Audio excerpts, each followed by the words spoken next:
Jangan kita ngomong silaturahim ke kampung dulu. Ya, kadang-kadang kan kita sebelum lebaran udah pulang. Sebab emak kita sendana sendirian. Padahal kita minum air dari siapa? Ya, minta air. Kalau kurang air dari mana? Dulur selembur tadi, Masya Allah. Maka dengan ini alhamdulillah, pada kesempatan ini mudah-mudahan sekali lagi doa-doa kita diijabah oleh Allah Subhanahu wa taala. Kita semakin akur. Amin ya rabbal alamin. Tadi kata Papa Sodik, biar Pak Arisan pada datang kan enak, Pak ya. Kalau guyup kan enak. Ya. Peribahasanya kalau makan sama daging sama apa namanya sate kambing pakai pete kan enak banget, Pak, kalau kumpul mah.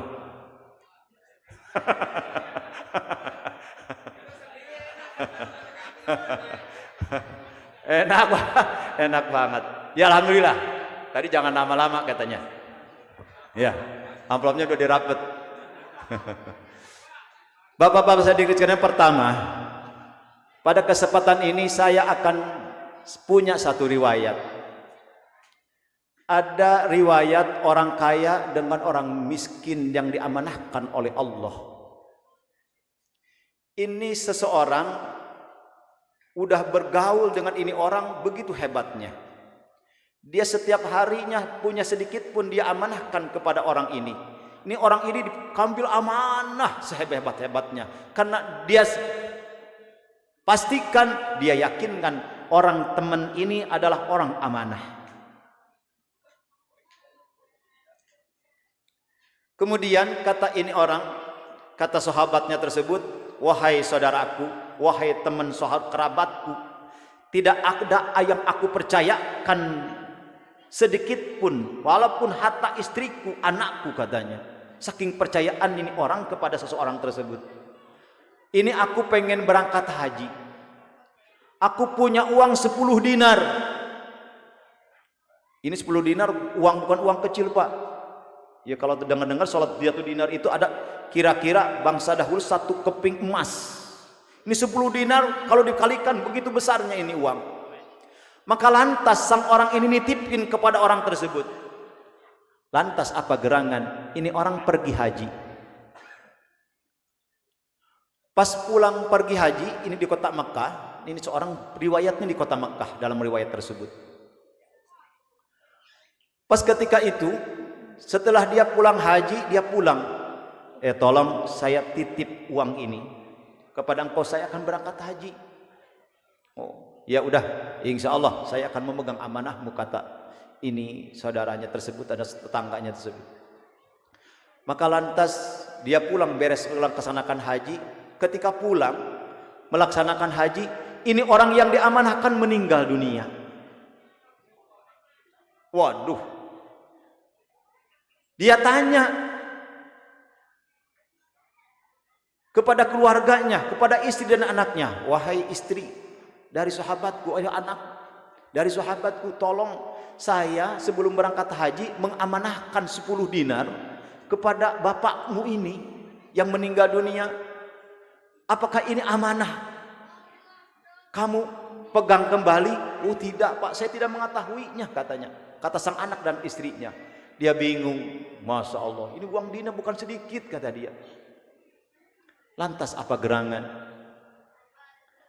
Pantas lagi dia kembali lagi ke Mekah, bertemu dengan seorang mu'alim, seorang kiai besar, seorang ulama besar. Lantas dia bertanya, wahai Syekh, saya telah mengamanahkan uang 10 dirham kepada seseorang yang saya pegang amanahnya.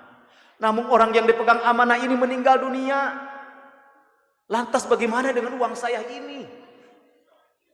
Oh, kalau engkau tahu begitu, engkau tanya. Masya Allah. Tanyakan ke mana? Coba engkau pergi, karena ini orang udah meninggal dunia, engkau pergi ke sumur Jam-Jam. Pergilah engkau ke sumur Jam-Jam, lihat di sana, dalam itu satu kitab, lihat, engkau tanyakan, engkau panggil. Kalau dia menjadi akhir surganya Allah, dia pasti menyahut dengan satu panggilan saja.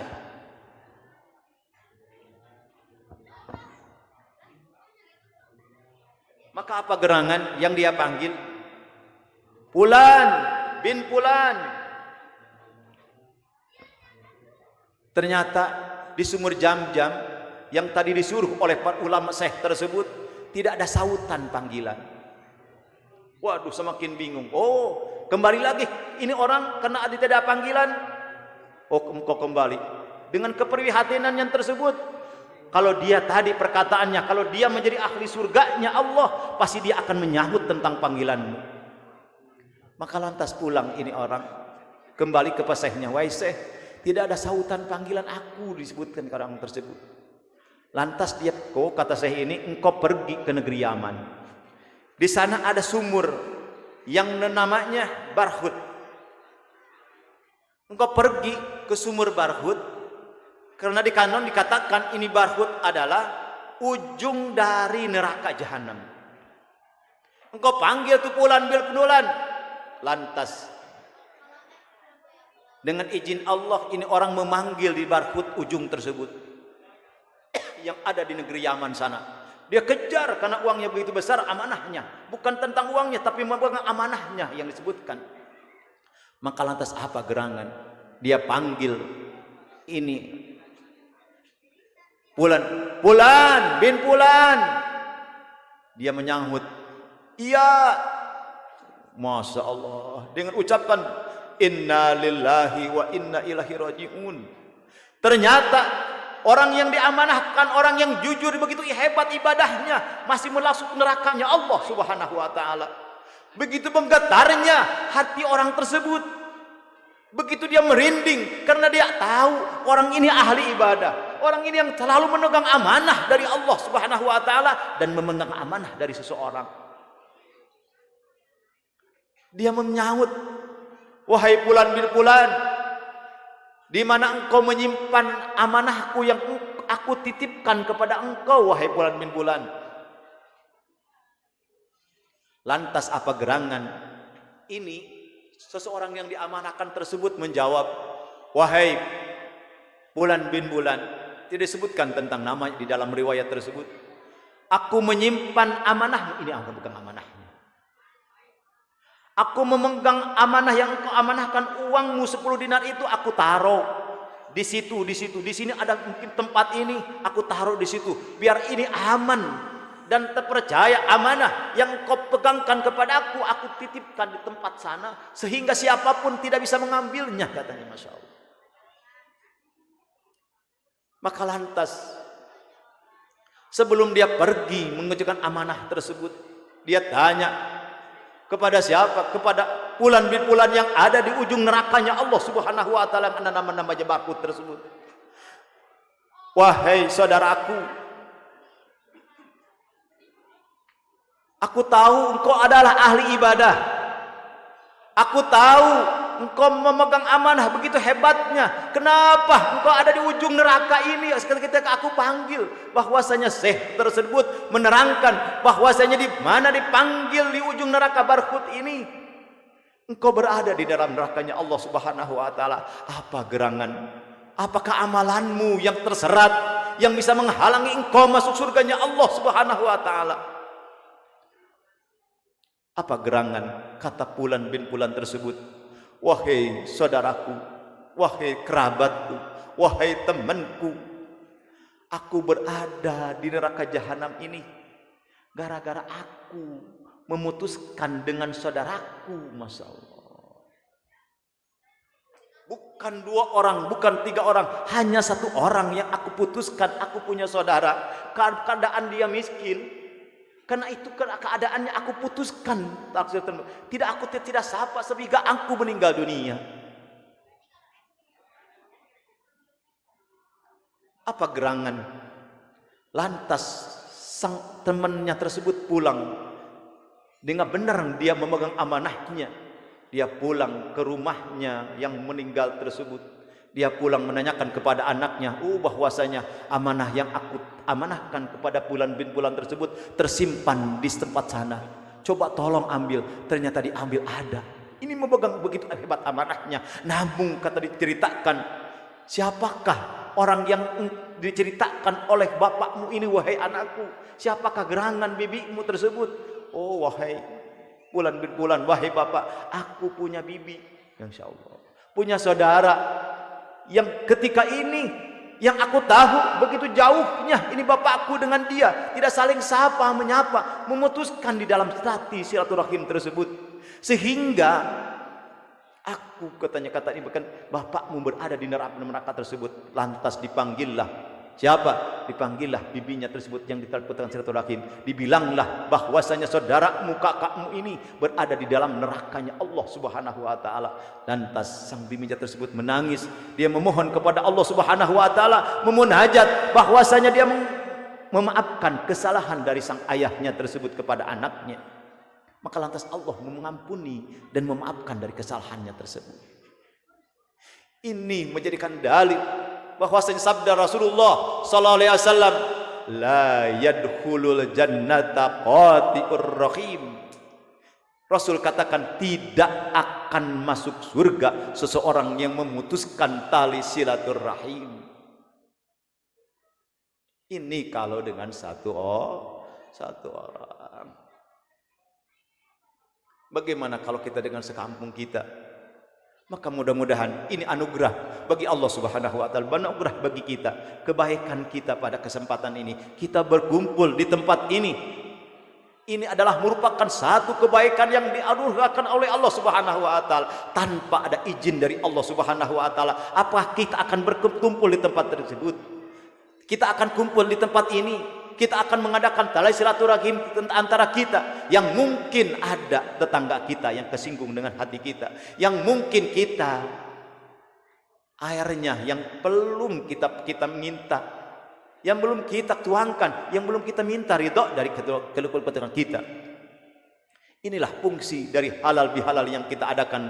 Mudah-mudahan peratan antara kita jangan sampai ada di dalam hati kita ada belenggu yang menghalangi akan mendapatkan rahmat dari Allah Subhanahu wa taala. Apa sebabnya tadi? Secepat mungkin tidak ada lagi doa yang Allah akan kabulkan di mana tempat tersebut selalu dijalin tali silaturahim. Kenapa? Salat berjamaah yang begitu hebatnya untuk kita dikabulkan secepatnya doa oleh Allah Subhanahu wa taala karena ada di dalamnya berjamaah. Sehingga jangankan untuk kita sholat, Rasul katakan di mana kita makan sendirinya kita ada dalam adab, tapi kita kalau kita berjamaah, al jamaatu rahmatun, kata Rasulullah, berjamaah ini adalah merupakan rahmat dari Allah Subhanahu wa taala. Di mana kita sholat sendiri belum tentu sholat kita diterima dengan kehusuan kita, dengan kebagusan kita. Namun kalau kita sholat berjamaah, ada salah satu sholat kita yang diterima, maka seluruhnya diterima. Ini anugerah yang Allah berikan kepada seseorang untuk selalu berjamaah. Maka mudah-mudahan ini dengan apa ya? Dengan ada tali silaturahim. Bahkan Rasul katakan, seseorang ada dalam laknat Allah Subhanahu wa taala walaupun orang tersebut meninggal di depan Ka'bah. Ini dua hadis para ulama, artinya para membincangkan tentang ini hadis, tentang dua kata-kata tadi, la yadkhulul jannata qati'ur rahim, tidak akan masuk surga tidak selalu orang tersebut ada dalam laknat Allah Subhanahu wa taala walaupun dia mati di depan Ka'bah. Artinya bukan orang hebat pergi ke Ka'bah Baitullah, bukan orang sembarang orang yang Allah izinkan, namun ada dalam laknat Allah Subhanahu wa taala. Kenapa? Ini menjadi sumber pembicaraan para ulama. Karena apa? Karena di dalamnya ada memutuskan tali silaturahim tersebut. Maka mudah-mudahan marilah kita selalu jalin tali silaturahim di antara kita, di antara saudara kita, di antara tetangga kita, di antara seantero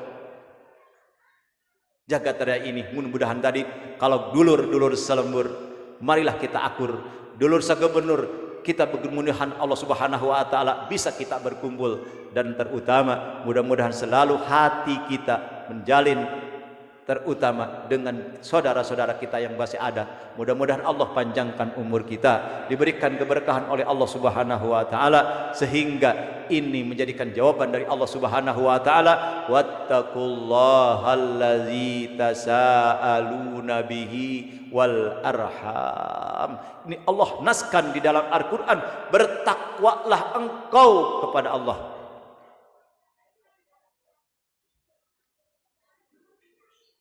Kemudian alladzina tasaaluna bihil warham, dan maling saling bersapa. Dengan apa? Bil arham, dengan jalinan tali silaturahim kita. Banyak saudara kita, terutama kalau kita perantauan jauh-jauh ke sini, siapa saudara kita? Tidak ada kan orang kampung yang akan menolong kita, pasti tetangga kita. Maka mudah-mudahan tadi dengan kita menyebar salam saja, Rasul katakan absus salam, sebarkan salam. Silu arhamakum walau bisalam, begitu banyak hadisnya. Silu arhamakum walau bisalam, jalinlah tali silaturahim walaupun dengan hanya mengatakan salam. Walaupun dengan mengatakan salam. Bagaimana kalau kita nengteng ranginang ke saudara kita? Pak, hujan gerimis. Pisang baru direbus anget-anget, dianterin ke tetangga kita, enak apa tidak, Pak? tinggal kita bisa bayangkan aja PRT ya. Coba PRT datang ke rumah saya, Masya Allah, Namu, Assalamualaikum Ustaz, begitu. Saya tadi ingat di Lembang, tadi saya bawa ikan jauh bubuyan sana, saya rebus. Saya ingat sama Ustaz, dikirim baru, enak apa enggak, Pak? Masya Allah, lebih enak lagi, Pak ya. Kopi pahit, rokok samsu, masa hujan-hujan makan rebus pisang, mantap, enggak ada lagi dah. Ya. Mantap surantep kata Pak itu betul ya. Mantap surantep, insya Allah. Jalinan silaturahim kita bukan hanya menyebar salam, tapi insya Allah kedekatan kita di antara kita. Mudah-mudahan ini kita semuanya saudara, tidak kita mengotakkan kotak-kotak. Ini dari ini. Alhamdulillah, saya begitu senangnya. Maka saya beranugerah kepada Allah Subhanahu wa taala. Bahkan saya mengangkatkan tangan, alhamdulillah, saya dianugerahkan ke kampung ini. Benar, saya dengan hati nurani, jauh-jauh dari merantau ke sini, saya dianugerahkan, katanya Allah tempatkan di sini. Begitu, alhamdulillah. Kita lihat keguyuban di sini, Masya Allah. Ini anugerah dari Allah Subhanahu wa taala. Mudah-mudahan jalin tali silaturahim ini, kita berkumpul di tempat ini bukan untuk sementara ini, tapi Allah kumpulkan kita di dalam surganya Allah Subhanahu wa taala. Kita memohon kepada Allah Subhanahu wa taala agar perkumpulan kita dikabulkan oleh Allah Subhanahu wa taala. Amin ya rabbal alamin. Astaghfirullahalazim lakal hamdu anta maulana ya mahmud ya karim. Allahumma salli wa sallim ala sayyidina Muhammadin fil awwalin wal akhirin wa sallim wa tabarakta kulli sahabati rasulillah ajmain. Amin. Bismillahirrahmanirrahim. Alhamdulillahi rabbil alamin. Hamdan sakirin, hamdan naimin, hamdan yuwafi ni'amahu wa yukafi majida. Ya rabbana lakal hamdu kama yanbaghi jalikal karim wa adim sultanik. Allahumma jamil nabil afiyah wa salama wa haqiqna bit taqwa wal istiqamah wa aidan wa jannatin nadamah fil ha wal ma'al innaka sami'ud du'a. Allahumma ighfir lana dzunubana wa liwalidina wa liwadina wa limasyayikhina wa liikhwanina fi dini wa li ashabina wa li jami'il muslimin wal muslimat min ya rabbal alamin. Allahumma nawwir qulubana bi nuri hidayatika kama nawwartal arda bi nuri samsika abadan abada bi rahmatika ya arhamar rahimin. Allahumma alimna ma jahilna wa dzakirna ma nasina wa fahimna ma la nafham wajidna ilman wal haqqim salihin. Allahumma lakal hamdu sukara walakal mannu fadda wa anta rabbuna haqqa wa nahnu abiduka arika wa anta lam tajali dalika ahla. Allahumma ya muyassir kulli asir wa ya jabir kulli kasir wa ya sahiba kulli farid wa ya mughniya kulli fakir wa ya muqawwiya kulli dhaif wa ya ma'mana kulli mahib. Yassir alaina kull asir fataysirul asir alaikal yasir. Allahumma ya man la yahtaju ilal bayani wat tafsir hajatuna ilaikal kasir. Kita mohon hajat masing-masing, kita memohon kepada Allah Subhanahu wa taala. Dengan satu kebaikan kita pada kesempatan ini, kita bisa berkumpul di tempat ini. Ini satu kebaikan di mana kita melakukan kebaikan, maka di situ ada doa yang bakal ijabah oleh Allah Subhanahu wa taala. Allahumma shalli wa sallim ala Allahumma ighfir dhunubi wa rabbi jidni imana. Rabbana hab lana min azwajina dhurriyyatina qurrata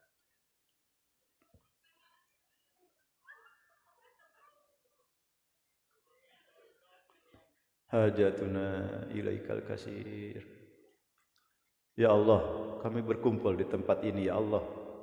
Atas perintah-Mu ya Allah, kami bersilaturahim ya Allah. Kabulkanlah doa-doa kami, ampuni dosa-dosa kami, dosa ibu bapa kami ya Allah. Berikan selalu istiqamah kepada kami, berbuat ibadah kepadamu ya Allah. Ya Allah, dengan jalin silaturahim ini ya Allah, percepatlah doamu ya Allah. Ampuni seluruh dosa-dosa kami ya Allah. Kabulkanlah hajat-hajat kami ya Allah. Berikan kemudahan kepada kami ya Allah. Berikan istiqamah dan kami bisa berkumpul di tempat ini ya Allah, dengan jalur menjalankan pendidikan mudah-mudahan ya Allah. Ya Allah, berikan kepada kami rezeki yang banyak, yang berlimpah lewat daripada keinginan kami ya Allah. Berikan ya Allah kepada kami ilmu yang banyak, keyakinan yang kekal, kesehatan yang cukup ya Allah. Jadikanlah kampung ini menjadi kampung baldatun thayyibatun wa gubur gubur yang menjadi harapan kami ya Allah. Terangilah hati kami, anugerahkan kepada anak-anak kami menjadi anak-anak yang soleh dan solehah.